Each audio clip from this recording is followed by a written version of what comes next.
بہت اچھی طرح سمجھیں، نوجوان خاص طور سے، مردوں کے ساتھ ساتھ میں اپنی بہنوں کو بھی کہوں گا، نوجوان لڑکوں کے ساتھ دینی بہنوں کو بھی کہوں گا کہ آپ کے ارد گرد بھی حالے تنگ کیے جا رہے ہیں۔ شکوک و شبہات میں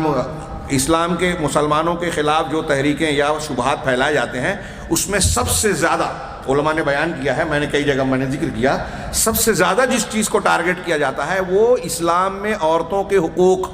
گھر کا معاملہ، اسلامی گھر، پردہ، تعدد ازدواج، طلاق، خلا اور پھر میاں بیوی کے حقوق، ان کو نشانہ بنایا جاتا ہے۔ میں اپنی بہنوں سے یہ بتانا چاہتا ہوں کہ آپ یہ اچھی طریقے سے دماغ میں بٹھا لیں کہ قرآن و حدیث اور دین اسلام نے عورتوں کو جو حقوق دیے ہیں، جو عزت دی ہے، جو مقام و مرتبہ عطا کیا ہے، دنیا کا کوئی دین، کوئی مذہب، کوئی سماج نہیں دیتا۔ آپ کو جو گلیمر کی دنیا دکھ رہی ہے ٹی وی سیریل میں، فلموں میں، اور دوسرے مقامات پر چلتے پھرتے کہ بے پردگی ہے تو آپ سمجھتی ہیں کہ آزادی ہے۔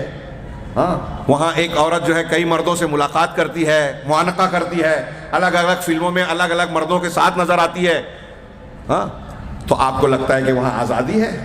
لطف اور لذت ہے؟ جی نہیں۔ یہ چمک دمک کی دنیا کے پیچھے آپ جھانکیں گے، معلوم کریں گے تو آپ کو انتہائی اندھیاری اور تاریکی نظر آئے گی، مظالم کا ایک لامتناہی سلسلہ نظر آئے گا۔ وہ روتی ہیں تنہائیوں میں۔ آزادی نسواں کی تحریک میں کوشش اور محنت کرنے والی خواتین کے بیانات پڑھیے، کتابیں لکھ رہی ہیں کہ ہمارا استحصال کیا گیا، ہمارا غلط استعمال کیا گیا، ہم کو خوبصورت سبز باغ دکھائے گئے، مال و دولت کا لالچ دیا گیا، لیکن جب تک ہمارے جسم میں کشش رہی، ہماری قیمت لگتی رہی، ہم کو جو ہے ہاتھوں ہاتھ لیا گیا، کیمرے کی آنکھیں ہماری طرف رہی، لیکن جب دیکھے کہ یہ تھوڑا سا پرانا ہو گیا معاملہ، نئے لوگوں کو لایا گیا اور ہمیں چھوڑ دیا گیا، ہمیں استعمال کیا گیا، استحصال کیا گیا، الگ الگ قسم کی بیماریاں لگ گئیں۔ میرے ہاتھ میں کاغذ ہے، اس میں کچھ رپورٹس ہیں 1997 کے ڈنمارک کی رپورٹ میں، کہ یہ کہتے ہیں کہ ڈنمارک میں ہونے والی میڈیکل کانفرنس میں یہ انکشاف کیا گیا کہ دنیا میں ہر سال 16 کروڑ 30 لاکھ افراد سوزاک اور آتشک کے مرض میں مبتلا ہوتے ہیں۔ یہ 1997 کی رپورٹ ہے ان کی کانفرنس میں، ہر سال سوزاک اور آتشک، یہ ناجائز جنسی تعلق کے نتیجے میں پیدا ہونے والی بیماری ہے۔ سوزاک اور آتشک میں مبتلا ہوتے ہیں۔ ترقی یافتہ ممالک میں ہماری مائیں اور بہنیں سنیں، اس میں شرم کی بات نہیں ہے، جو دھوکہ دیا جا رہا ہے کہ ان کو آپ سمجھتے ہیں کہ بہت آزادی ہے، بہت چمک دمک ہے، لطف اور لذت ہے۔ ترقی یافتہ ممالک میں عورتوں کی اموات کی دوسری بڑی وجہ آتشک اور سوزاک ہی ہے۔ امریکہ میں 1975 میں برطانیہ کے ہسپتالوں میں جنسی مریضوں کی تعداد 4,30,000 نوٹ کی گئی، جن میں 1,60,000 خواتین تھیں۔ امریکہ میں 1.5 کروڑ ایڈز کے مریض، 97-98 کی رپورٹ، اور افریقہ میں محتاط اندازے کے مطابق بر اعظم افریقہ میں 7.5 کروڑ 50 لاکھ، 7 کروڑ 50 لاکھ، 7.5 کروڑ ایڈز کے مریض، HIV کے، ایڈز کا پھیلاؤ وہاں عام ہے۔ جنسی آزادی، بے پردگی، آزادی نسواں، حقوق نسواں کے نام پر، یہ آزادی کے نام پر آوارگی کی گئی اور یہ امراض پھیلا۔ یہ میں نے صرف چند بیماریوں کا ذکر کیا، اس کے علاوہ اس کے پیچھے اور کیا کیا معاملات ہو رہے ہیں۔ خاندان بکھر گئے، بیٹے کو پتہ نہیں میرا باپ کون ہے۔ ایک آدمی اپنے بیٹے اپنے باپ کے پاس نوکری کرنے گیا، بعد میں تحقیق کرنے پہ بعد میں پتہ چلا کہ یہ اس کا بیٹا ہے، لیکن اس کے کھانے کا سامان نہیں ہے، اس کے کتے کا خرچہ مہینے کا اس سے کہیں زیادہ تھا جتنی اس کی تنخواہ تھی۔ باپ کو پتہ نہیں ہے میرا بیٹا ہے۔ ایسے امریکی صدر، برطانوی صدر اور منسٹروں کا معاملہ ہے۔ ناجائز محرم رشتہ داروں میں ایک دوسرے سے ناجائز روابط، ماں بیٹے، بھائی بھتیجے، جن کا ذکر کرنا بھی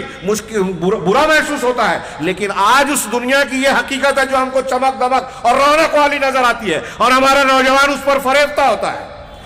اس کی بنیاد پر قرآن و حدیث کے پاکیزہ تعلیمات اور دین کو کمتر سمجھتا ہے، حقیر سمجھتا ہے، اس میں عیب اور کمزوریاں ڈھونڈتا ہے۔ وہاں دنیا کے سوراخ ہیں، بے چینیاں ہیں، جنسی بیماریاں، نفسیاتی بیماریاں، خودکشی کرنے کا رجحان انتہائی عام ہو گیا، ڈپریشن، اس سے نکلنے کے لیے جو ہے مختلف قسم کے نشوں کا استعمال، نوجوانوں میں بے راہ روی، اپنی ماں کو مختلف لوگوں کے ساتھ رقص کرتے ہوئے، پارٹیوں میں الگ الگ مردوں سے تعلق قائم کرتے ہوئے دیکھ کر کوئی مرد برا تو سمجھتا ہے، اس کی فطرت اور غیرت قبول تو نہیں کرتی، لیکن وہاں کے قانون کے مطابق وہ اعتراض نہیں کر سکتا، لہذا نشہ استعمال کرتا ہے، باغی بنتا ہے اور خود ناجائز تعلقات کی طرف چلا جاتا ہے، اس کے اندر تشدد آتا ہے۔ ایسے بہت ساری بیماریاں وہاں پیدا ہو رہی ہیں۔ میں عرض کر رہا تھا، بات تھوڑی سی پھیل گئی، کہ ہم کو یہ دکھایا جاتا ہے ہماری بچیوں اور بچوں کو، نوجوان لڑکوں اور لڑکیوں کو، کہ اسلام میں تنگی ہے۔ جی نہیں، اسلام، میں نے اکثر کہا ہے، آج بھی جمعہ میں کہا تھا، کہ سب سے زیادہ ماڈرن دین اسلام کا ہے، سائنٹیفک دین ہے، سب سے زیادہ لوگوں کے حقوق کا لحاظ کرنے والا، ہر حقدار کو حق اگر روئے زمین پر کوئی دین اور مذہب دیتا ہے تو وہ اسلام ہے۔ یہ ہم دنیا کو ببانگے دوہل سنائیں گے کہ اگر آپ چاہتے ہیں کہ بوڑھوں کو ان کا حق ملے، عورتوں کو ان کا حق ملے، بیوی اور شوہر کے حقوق کی بحالی ہو، وراثت کا بہترین کی تقسیم ہو، مزدوروں کو ان کا حق ملے، غریبوں کو، بیواؤں کا خیال رکھا جائے، کوئی یتیم بھوکا اور محروم نہ رہے، تو آپ کو اسلام کی تعلیمات کی طرف رجوع کرنا چاہیے۔ مسلم نوجوان ان تمام حقوق کو دنیا کے سامنے پیش کرنے کی قولی اور عملی دونوں کوشش کرتا ہے۔ مسلم نوجوان کی ذمہ داریوں میں یہ شامل ہے کہ وہ عقیدہ توحید کا علمبردار ہوتا ہے، ساری دنیا کو ان کے حقوق کو کی یاد دہانی کراتا ہے۔ لیکن مسلم نوجوان آج سازشوں کی زد میں ہیں، نرغے میں ہیں۔ میں نے جیسا کہ عرض کیا کہ جو اسلام پسندی یا دین پسندی کا مظاہرہ کرنے والے لوگ ہیں، آج وہ بہت سارے ہیں، الگ